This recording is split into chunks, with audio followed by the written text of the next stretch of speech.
أعوذ بالله من الشيطان الرجيم بسم الله الرحمن الرحيم Assalamu alaikum wa rahmatullahi wa barakatuh. Muhtaram qardoshlar, muhtaram millatdoshlar. Bilganimizcha islom dini belgili bir tezislardan, belgili bir qoidalardan tura. Mana shu qoidalar, shu tartiblar alar qayan kelgan so'ng. Alar kelganlar Alloh taoladan. Payg'ambarimiz sallallohu alayhi va sallam aytdi: "Men sizga qoldiram ikki ayberdi, birsi Qur'on, ikkinchisi sünnet. Şoňa tutunsagyz, şonuň bilen ýaşasagyz, ýogalmazsyz, adaşmazsyz." Mana şu dinimizning qoida çyganaklary, tertip çyganaklary ikkew. Birsi Qur'on hem birsi sünnet. Qur'ondan albatta indi bilabis, ul Alloh taala sözleri. Alloh taala bizga belgili bir tertip bilen ýaşarga koşkan. Amana sünnet degan sözni köp kişi anlap bitirmi. Sünnet degan söz ul Peygamberimiz Muhammed sallallahu aleyhi ve sellem'nin mirası. Anın bizge kürsatip kaldırgan yolu, ul aytip kaldırgan, ul işlep kaldırgan işler, ya bulmasa ul huplap kaldırgan gameller yeki sözler. Mana şu sünnet degaçtin namazda bulgan Müslüman kişisinin birinci şiratda köz aldına Peygamberimiz Muhammed sallallahu aleyhi ve sellem kilip basa. Hemmine İslam dininin ayrılgısız bir ilişi bulup sünnetini ütewde tura. Mesela hazır kaybir şundaytigi Müslüman kişileri dip etiginde şulay dip söylep beriler. Mana farzlarını üteseň, Allah Taala koşkanını üteseň, Qur'an bilen ýaşasaň, kalgan isteme yüklemelerini ütemeseň de bola. Mesela ertengi namaz da bit. 2 rekat sünnetten, 2 rekat farzdan tura. Farzı mecburi, sünneti tilek boyunca işlene. Demek mecburini ütisin de sünnetini ütemesin de bola. Lakin muhtaram kardeşler, eğer de indi biz mana şu Peygamberimiz sallallahu aleyhi ve sellem aytip kaldırgan, yeki kürsatip kaldırgan işlerini işlemesek, biz onun farzını da saklay almayız. Mesela maşinanı da bit. Nersege boyular. Şu boyaw bilen metalını saklaylar. Anı boyamasan da bula. Ol jeri ol. Yağmur kirmeýäňe, bıçarak kirmeýäňe barbyr. Lakin bir kadar wagtdan maşina kögerip bite. Mene sünnet de ol tışkı ýaktan farzlaryny saklawçy bolup tura. Dres mene biz şu farzlaryny ütibiz. Sünnetlerini ütibiz. Lakin sünnetniň bek tiren negizi var. Ol da bolsa birinci çiratda yürekni, köngülni terbiyelew. Mana dinimizning şu ýagyna ihtibar edip bitirmeýiz. Ay wagtda namaz okuganda farz sünnetni okuýbuz. Kiyimni sünnet bilen kiýebis. Başlaryny kaplap ýerige tyrşabız. Hatda suw içkende de, rizik aşaganda da bitinisi de işlenemini. Ne kızganyç bu gameller bizning tышkı ýagybızda gana kala. Ebit sünnet ol in birinci çiratda özüňni, köngülüňni, ýüregini terbiyelew. Peygamberimiz sallallahu aleyhi ve sellem'ge Allah Teala Kur'an-ı Kerim'de aytdy: "İnneke la'ala huluqin azimdi." Sen in ýugary hylykka iýedirdi.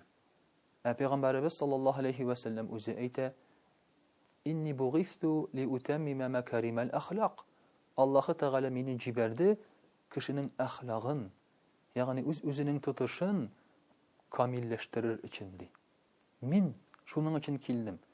Kişini kamilleştirir içindi.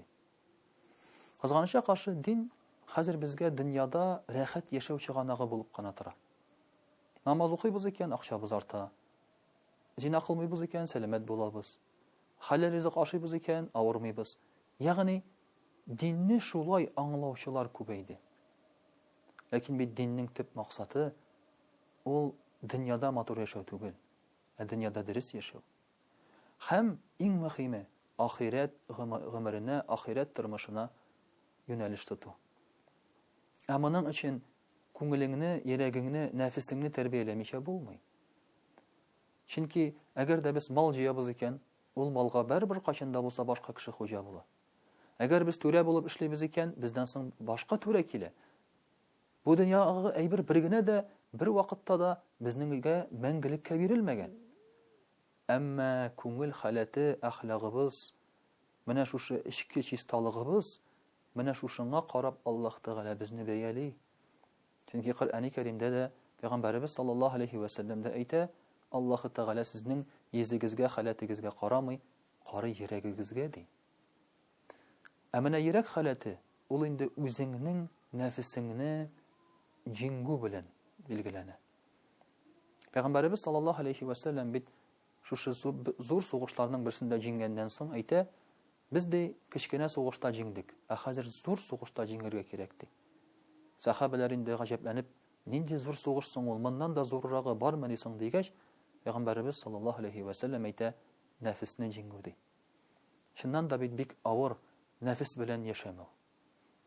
Мәсәлән, кайчакта кычкырасың килә кешегә, үз теләгәнеңне әйтәсең килә, сүгенәсең килә, ә бит тотып калырга кирәк үзеңне, сабырлыгыңны күрсәтеп, Аллаһ Тәгалә ризалыгы өчен. Кай вакытта берәр кызны күрәсең дә, килеп танышып, гынах кыласы килә. Кай вакытта берәр тәмле ризыкны күрәсең дә, ашыйсы килә.